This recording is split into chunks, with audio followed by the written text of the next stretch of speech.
Hey guys, welcome back to Seller Sessions for part 3 of our China series, which Steve presented at Seller Sessions Live, and thought the information was very important. Hope you'd enjoyed the first 2 episodes.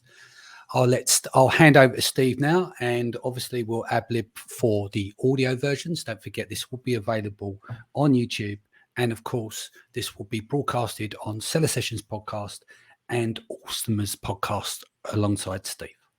Yep, that is right. Everybody, we're back again, and this is the part 3 of the mini series, where we're doing a China reality check. Right, we're talking about global supply chain, we're talking about economics, and we're talking about today causation. Right, so obviously COVID has led to a lot of the problems we talked about in parts 1 and 2, but one of the other things that is leading to some of this pressure is a bigger picture issue that a lot of people don't think about, they don't talk about. And that's what we're going to dive into today. How have you felt about our mini series so far, Danny? Are you I'm really happy with it. Let's be straight. It's your content. I've joined you on this so to part the conversation, to get some context to some of the stuff that you're doing. Again, we said it episode 1, episode 2. This isn't Armageddon. This is education. This is being prepared for your business to make the decisions moving forward, so you don't get blindsided by a lot of the stuff that is happening and could happen and affect your business. It's survival of the fittest. People will win, and of course there's going to be struggles for others, but a key thing here is getting the right information out to people to do what they feel is right with the information that's provided over these 4 episodes. I couldn't have said it better, as usual. So everybody, let's dive into the mini series part 3. When we last talked, we said we're going to talk again about the cause of the symptoms. Right, we've talked about inflation, we've talked about some of the issues at stake, not just in China, but globally, with factors that we as sellers face, right? Shipping costs and all these other things, but those are all symptoms. And to get into causation, we're first going to talk about demography. Very few people have heard the word demography, but most people have heard demographics. You agree with that, Danny? Agreed. Yeah, so demographics get into some of the details that we might think about, but demography is really more of the high level, like how many people are there and what are their ages and are they male or female and are they growing or shrinking and so on and so forth. So I'll talk as we go about why demography is important, but a fellow named Peter Zehan is really a geopolitical expert and has made his slides public, so we're borrowing those for this purpose. And he has this beautiful slide that shows France in a demographic or demographic. No, demographic is the same as demographic. The demography is declining. So the EU without France, I'm going to show you France in a minute. It's basically elderly population, obviously, is one of the larger groups, right? The baby boomers. And then you kind of move through, and it turns out a lot of Europe, the baby boomers didn't have kids or not that many kids. And that continuing reduction in fertility, which is the output of children, essentially, continued into Gen Z. So Gen X was not a huge boom, after the baby boom, and then millennials got smaller. Gen Z has gotten smaller yet again. Now, this is important because, and I'll talk about some of the nitty gritty here, but Danny, I'm sure you would agree that you've heard a lot of talk about millennials, yes? Yes, of course. So we start throwing around words like baby boomer, Gen X, millennial, Gen Z, whatever, but we don't always apply meaning to those words. We just think, oh, well, that means how old somebody is. Yeah. But really it means... Or you get a different generation complain about the younger generation and say it's not like how it was in our day. Yeah. No, get off my lawn, you millennials. Yeah, that's exactly right. And by the way, the young ones don't like the old ones don't like the young ones, but for all the different reasons. And what I would say is that it's really important for us to understand that the ages of a population have a great deal to do with their behavior from an economic perspective. So just think about how a grandparent might, save their money, or might be on a fixed income, or might have very, very different kind of economic consumption patterns than somebody in their 20s. Reasonable to think of, Danny? Yeah. And I think if we take a little bit of context to the side as well, marriage rates are declining heavily. The divorce rate is very high, over 51%. I think, yeah, it's over 51%, and more people are not getting married. And the problems that you're facing there as well is the pricing, like the housing market, especially in the UK, the deposits are so high. You're getting educations to get a degree, but you don't have experience, and it can take you some number of years to get out of debt before you can afford a property. And these are all going to have an impact, because we're now seeing a later start with, more and more people going to university colleges and stuff like that. Obviously, you still got the working class movement to go straight out to building site or manual labor trade. You're always going to have that.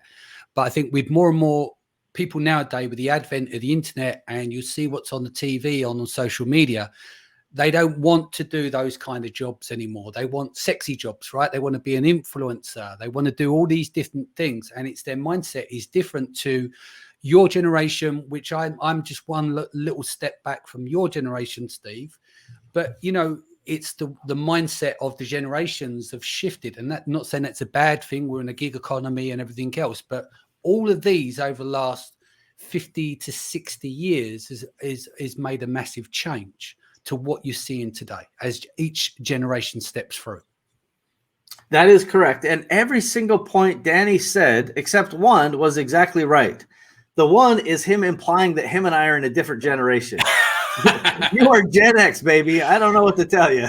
Yeah, all right. I was trying to get away with that one. I thought I'd looked a bit younger now. I've been doing some training, but yeah. How dare you? Yeah, it doesn't matter how young you are. You're still in the same generation, or how much you work out.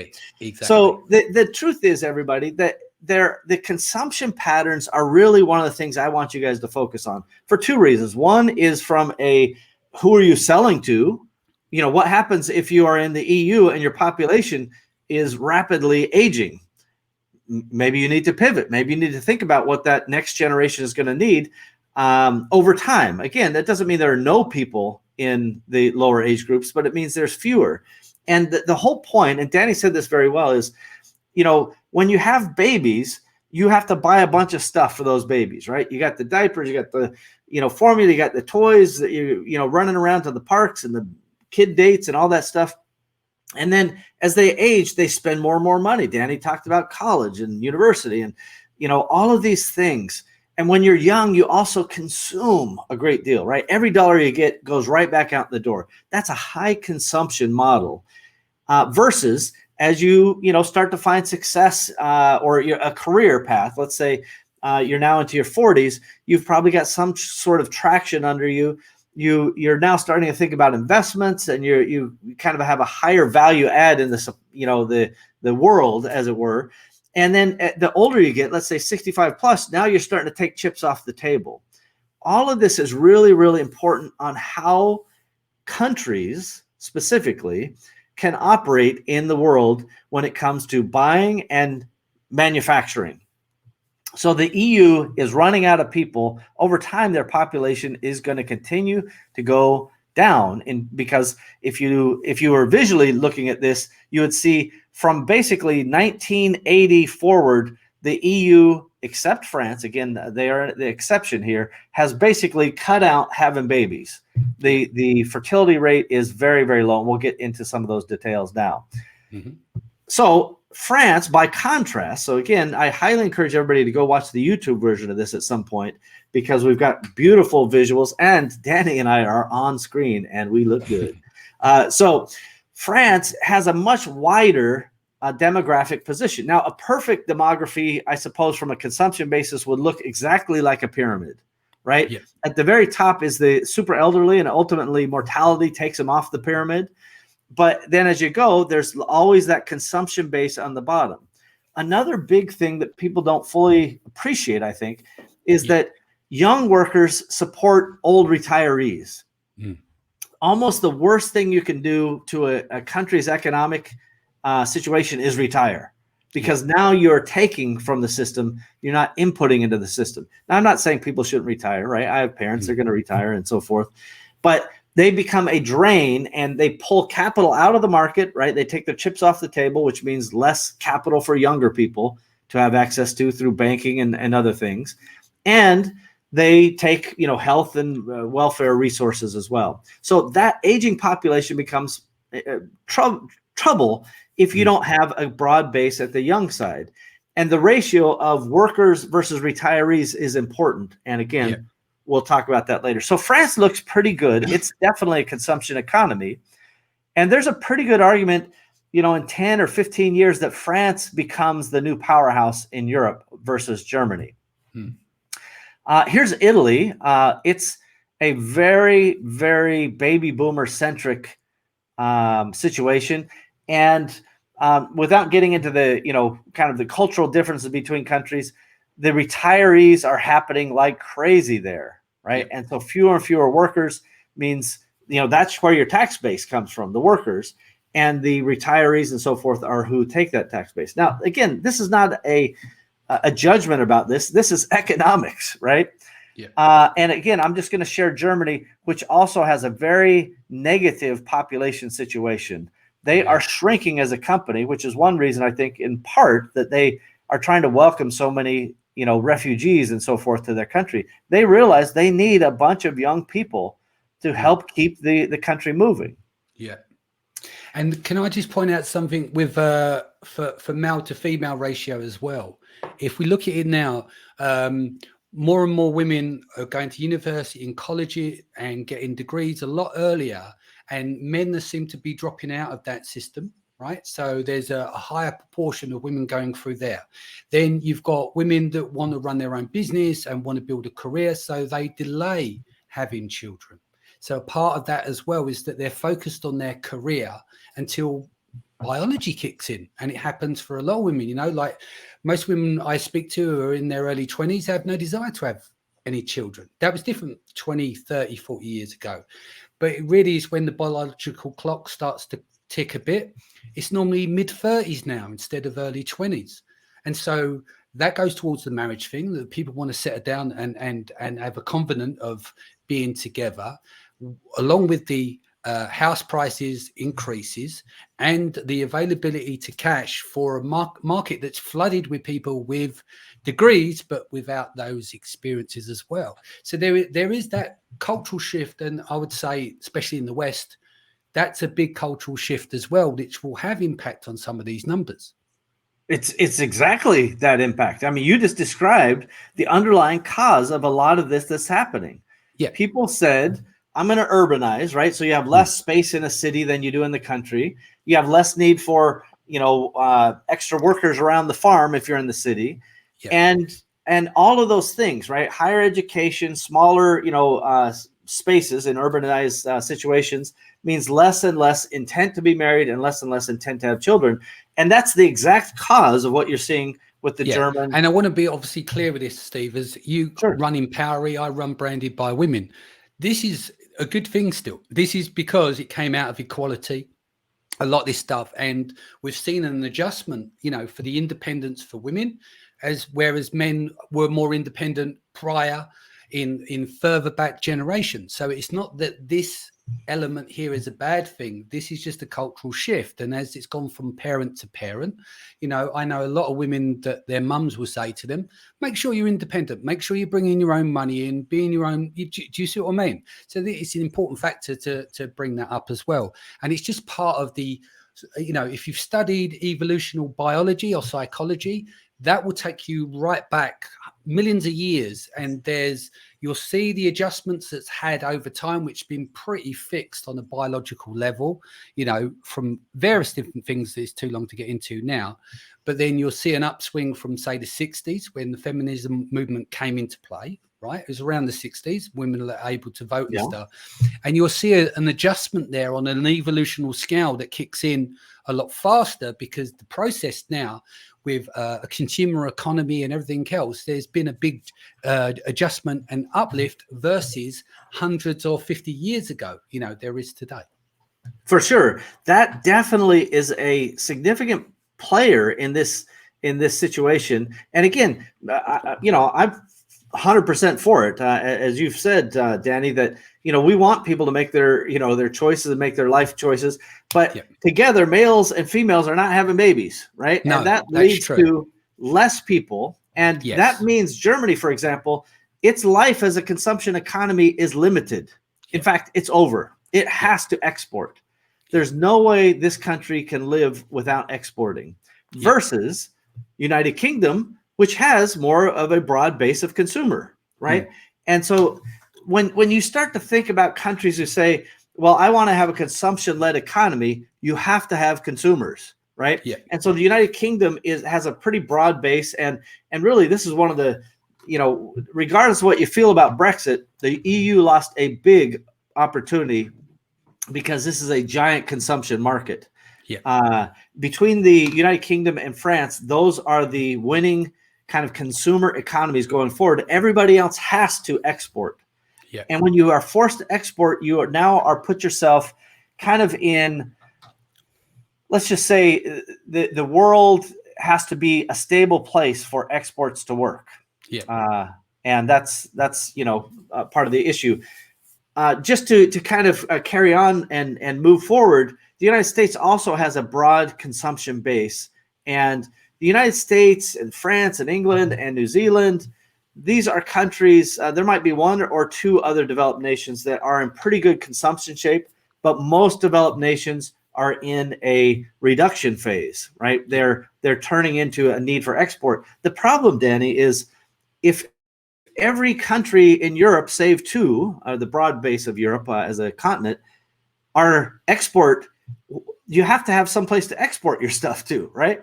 So there will be a giant shift in capitalism and consumption based on just the simple fact that, if everybody has to export, who are they going to export to? They're going to export to the consumption economies. Okay, so now let's go to China. And so all of that was a little bit of demography lesson and talking about Europe and the United States as examples. China in 1950 looked like a pyramid, and a relatively short pyramid because lives were short back then, right? The percent of people who lived long age in pre-industrial societies is very, very low, right? That's just not the way it works. And then after World War II, the baby boom, which happened globally, happened in China as well. So if you look at a 1950 chart, which those looking at the visual version of this can see, there's a big baby boom after the end of World War II. However, that became so big and the boom continued that they started running out of food. Maybe that is the problem, is that when that occurred after the war and everything was bombed and they couldn't consume or do anything, they had a lot of spare time on their hands. I'm sure if we looked at the COVID baby boom as well at some point there when everyone was on lockdown. It's certainly part of it. We may have seen a lift there. Well, and it's also, there's two things that happen. One is, hey, we are not in danger of dying every single day, so we need to have some kids. And then also we are a pre-industrial society, generally farming. That means we need kids to help work the land, right? This is happened in every society. And let's not kid ourselves. China has compressed 200 years of industrial development into 2 to 4 decades, depending on who you talk to, right? So they've 10x their ability to make an industrial civilization, but that doesn't mean society mentally was 100% prepared for that. So they put in something called the one-child policy. And I'm specifically staying out in this mini-series, staying out of the hottest political buttons.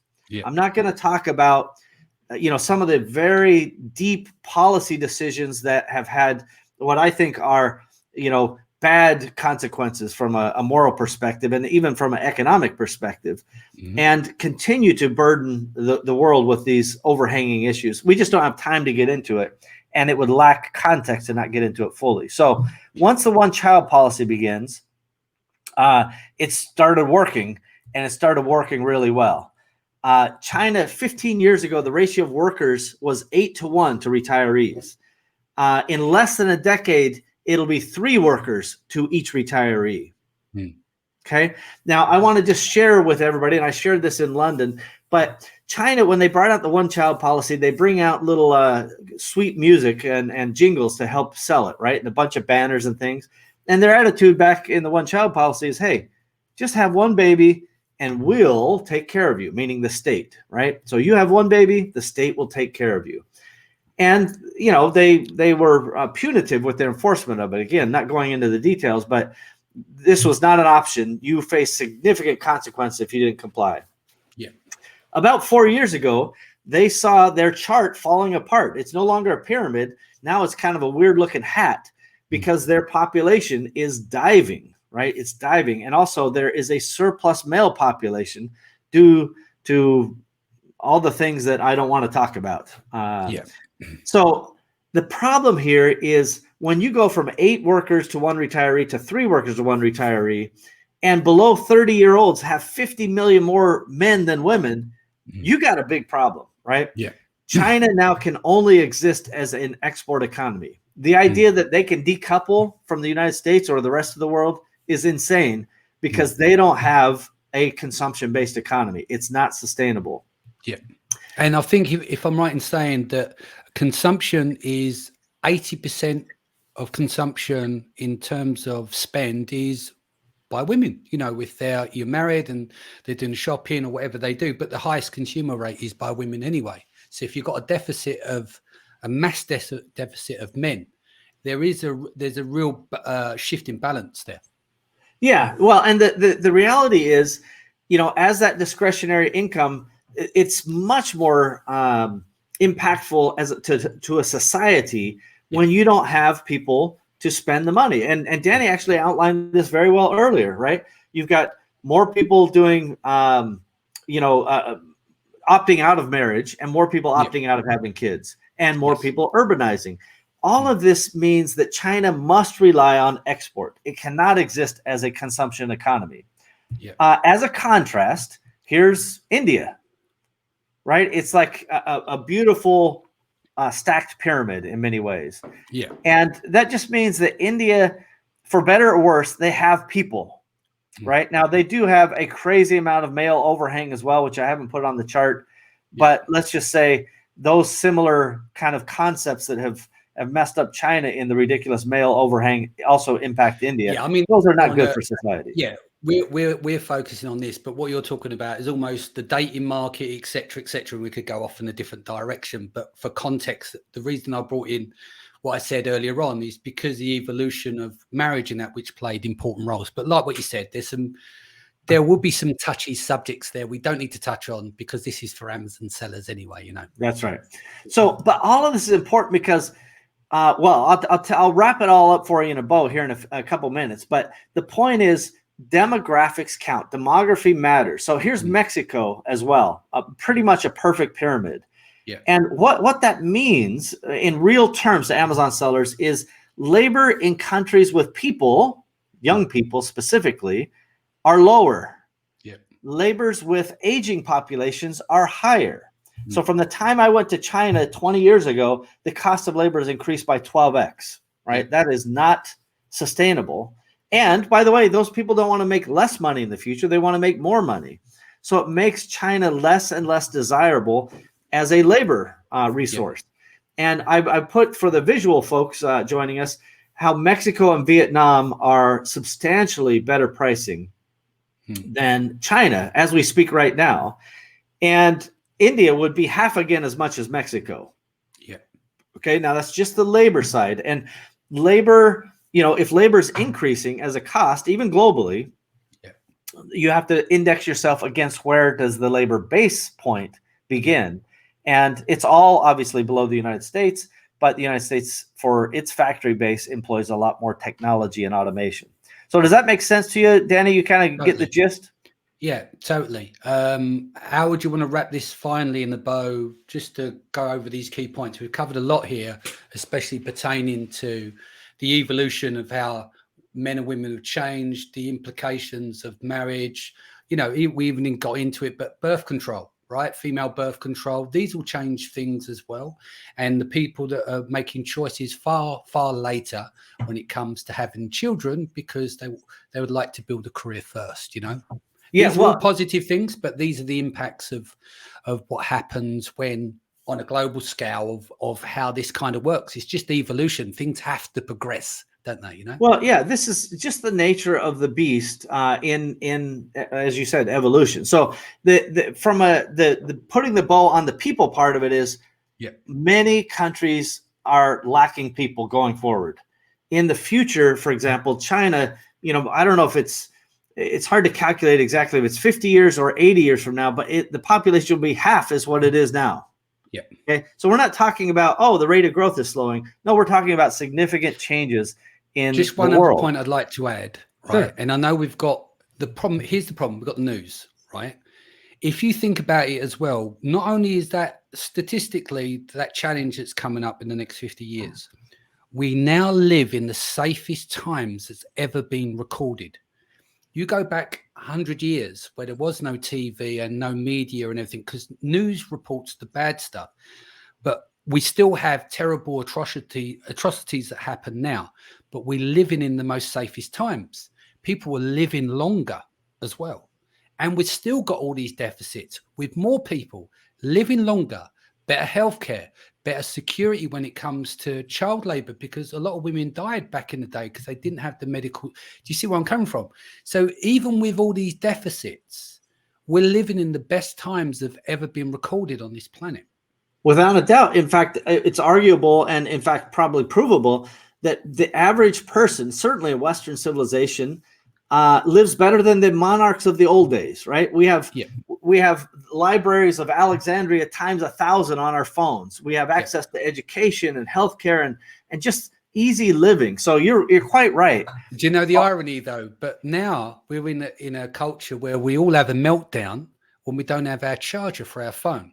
Yet there were people starving, going outside to use an outside toilet at 3 o'clock in the morning. Not so long ago, Yeah, one of my grandparents lived in a house without the indoor plumbing. Yeah.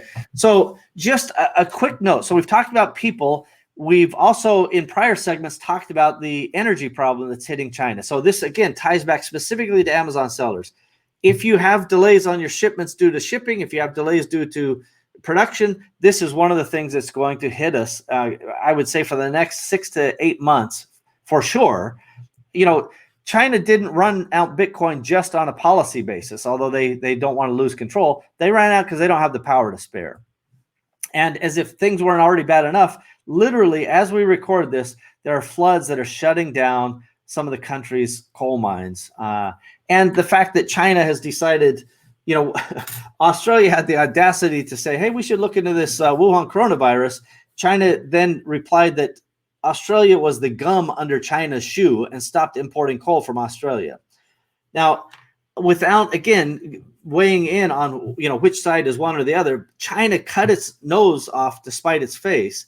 It needs the Australian coal. Their power plants are tuned to Australian coal. So if you have coal from Australia, their power plants will run 20 to 30% more efficiently than they do on the Mongolian coal and some of the other coal production areas because of density and size and various other things that are related to thermal fuels. Yeah. Now, this is all important because it's how your factories get power, largely. 66%, again, of power is thermal, driven by coal in China. So power and people are a problem. Yeah. Right? And what does it take to run factories? It takes energy, it takes people, which we talked about, and it takes raw materials. Yeah. There are some raw materials that come out of China. There's cotton, but it happens to be in the Xinjiang region, which is fraught with all kinds of political problems. Again, I'm not willing to wade into that right now, but the United States, for example, has banned cotton from that region for its purposes, or for its, I think, legitimate political complaints against China. China said it's not legitimate, so people will make their own judgments. So there's some raw materials in China, but not nearly enough. All of this put together means China in the future is less competitive, frankly. They have higher labor. They have increasing energy problems. And by the way, 2 years from now, 3 years from now, you will see China even having more energy problems. And that's while the world remains safe, right? The U.S. basically put everybody on the same side after World War II. There are going to be some issues if that breaks down because China imports all of its energy, oil, coal, the natural gas, which is a component of oil. All of that stuff comes in. So China has a lot of pressure. And again, I love China. I have a China team. I go to China all the time. The food's great. The people are great. but I have to deal with the realities of what's coming. So I want you guys to think of Mexico and India for future development of products. And we'll talk maybe just a little bit about that for a second here in a minute. For the UK and the EU, you can look, in a broader perspective, including starting in the Eastern Bloc of the EU, and really thinking outside the box. Maybe it's Turkey, maybe it's even Vietnam or India. But if you start developing these resources, there are some upside scenarios. And then there are other things to consider. But if you sell in the United States market, as an example, the USMCA, which is NAFTA Part 2, is really, really good for production, which means Mexico has the energy, they have the labor, they just need the raw materials. Mm-hmm. So if we can solve raw materials in Mexico, they become extraordinarily viable. Powerful, yeah.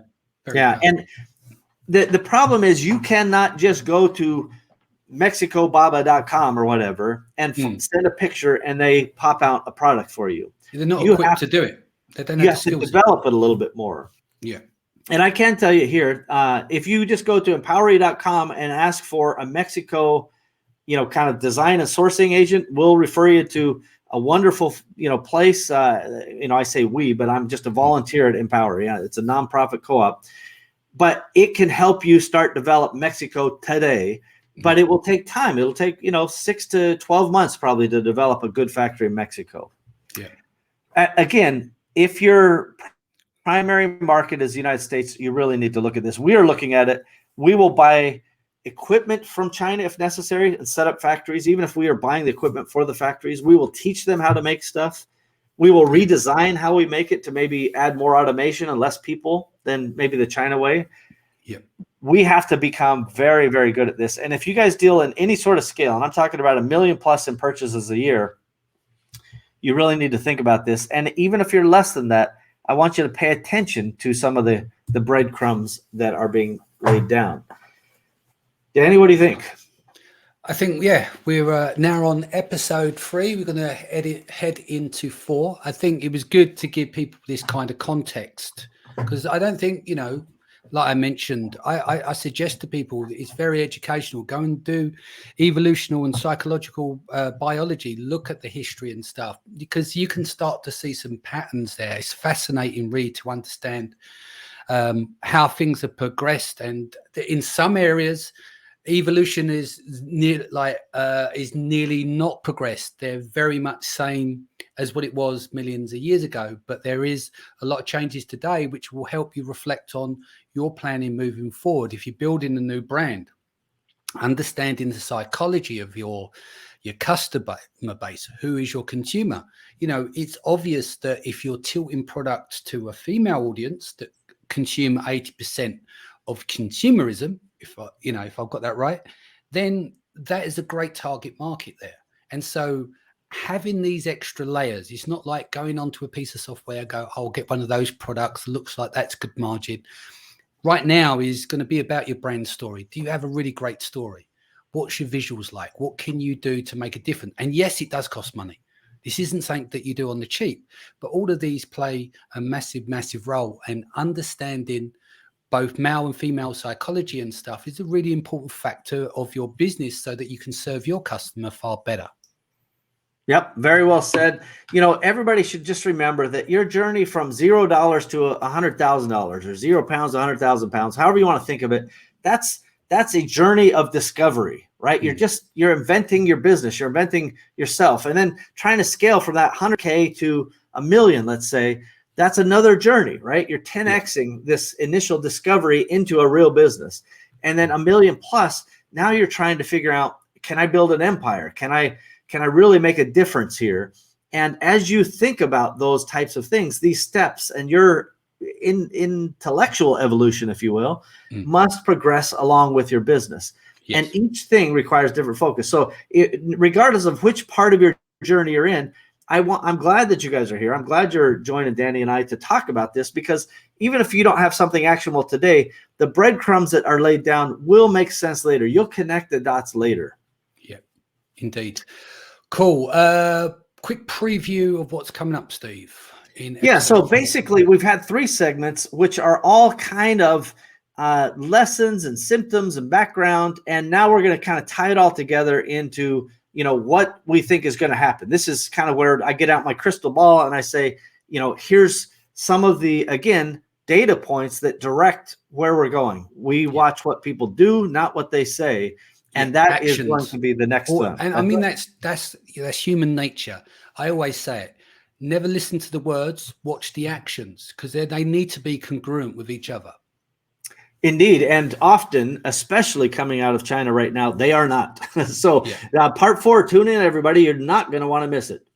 Excellent. Guys, thank you for joining us on this episode. We'll be back here for episode number 4. Take care of yourself and your family. Much love, and we will see you soon.